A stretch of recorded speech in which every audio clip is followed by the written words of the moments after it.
Hashem, une halakha du Rabbi Nishra ce matin. Le Rabbi Nishra, il parle ici de la Birkat Hamazon. Quand on fait la bénédiction après avoir mangé. Il dit ici, mais Forash B'divrei Ariza, le Ariza l'explique, que Birkat Hamazon, c'est Tikkun Gadol. C'est une grande élévation spirituelle et Tikkun, un grand Tikkun qui se fait au moment qu'on fait Birkat Hamazon. Alors il dit ici, c'est très important, Iziru Rabotenu, les shayer pat à la shulchano. Alors, dans ce cas, tu as mangé.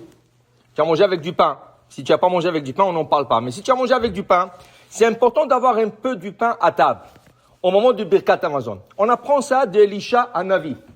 Elisha Hanavi, il y a une femme, la femme de Ovadia Hanavi, qui vient se plaindre.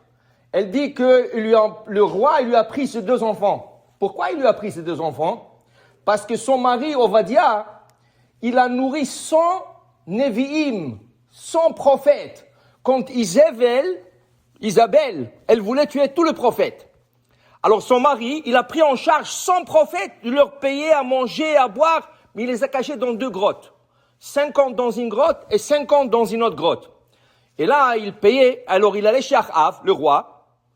La femme voulait tuer les prophètes, il allait chez le mari sans lui dire. Il dit, j'ai besoin de l'argent. Il dit, mais moi je te charge des intérêts. Lui, il est juif, il n'a pas le droit de charger des intérêts. Il a dit, j'ai pas le choix. Il lui a chargé comme 30-40% d'intérêt. Mais lui, il a tout fait pour nourrir ses prophètes. Il les a nourris.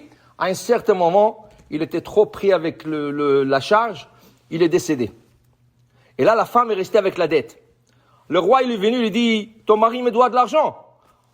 Il lui a dit, mais je peux pas payer. Il dit, pas de problème. Je te prends tes 2 enfants. Ils vont travailler pour moi, ils vont payer la dette.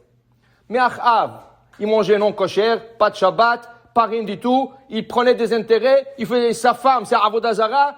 Il a dit quoi? Ils vont aller dans le palais là-bas. Rien à faire. Ils lui ont pris les enfants. Il est venu se plaindre, Elisha Hanavi. Il dit, regarde, qu'est-ce que je vais faire? Il dit, Maïsh lach babait. Qu'est-ce que tu as à la maison? Il dit, Kloum, assour shamen. Assour. Mazé assour.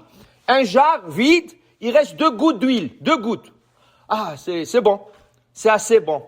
Qu'est-ce qu'il dit? Maintenant, tu vas chez tes voisines et tu empruntes des ustensiles, des marmites, des verres, des jarres, tout ce que tu peux emprunter. Tu remplis toute la maison avec des ustensiles.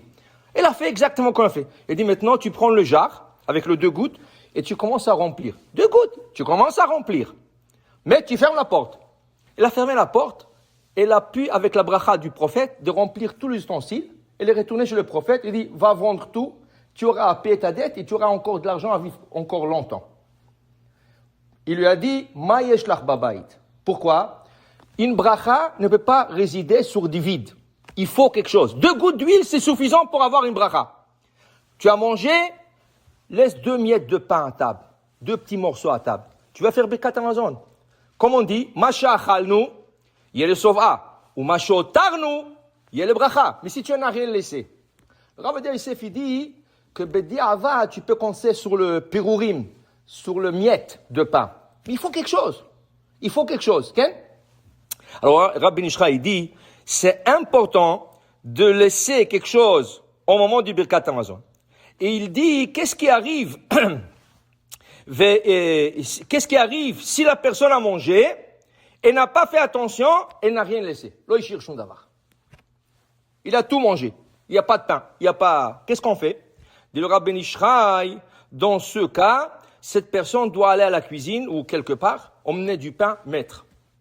Tu emmènes du pain et tu mets à table pour faire Birkat Hamazon. Mais, il dit ici que lo yaviu el aproussa. Il faut emmener un morceau de pain, mais pas une miche. Lo lechem shalem, pas une miche de pain. Pourquoi? Il y avait une avodah zara au temps de nos sages qui s'appelait Gad.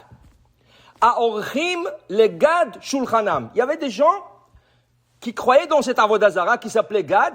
Et la avodah zara, c'était de mettre à table une miche de pain et prier à cette idole qui s'appelait Gad. Alors, quand on fait Birkat Hamazon, il faut faire attention. Dit Rabbi Nishra, tu as emmené 2 pains entiers, tu as mangé un pain, il reste un autre pain entier. Tu n'as pas besoin de l'enlever, il était là déjà.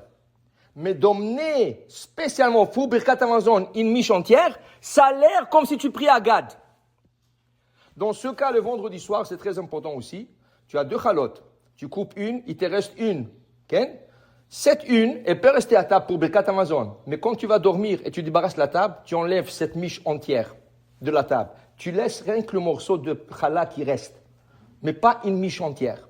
Parce que la Avodah Zara, c'était emmener une miche, mettre à table, prier et la laisser toute la nuit à table. Ça, c'était une Avodah Zara. Le Shulchan Aruch nous avertit de ne pas se ressembler à ce type d'Avodah Zara. Donc, dit le Rav Ben Ishraï, que si quelqu'un n'a pas fait attention de laisser quelque chose, ou qu'il y avait un sandwich, tu vas pas laisser le sandwich, Raval. C'est un bon sandwich, tu vas pas. Mais tu as mangé même les miettes, tu as tout mangé, emmène quelque chose à table pour faire Birkat Hamazon, mais pas une miche entière. Une miche entière, c'est pas bon, c'est salaire. Alors il dit ici, ça c'est le tikkun de Birkat Hamazon.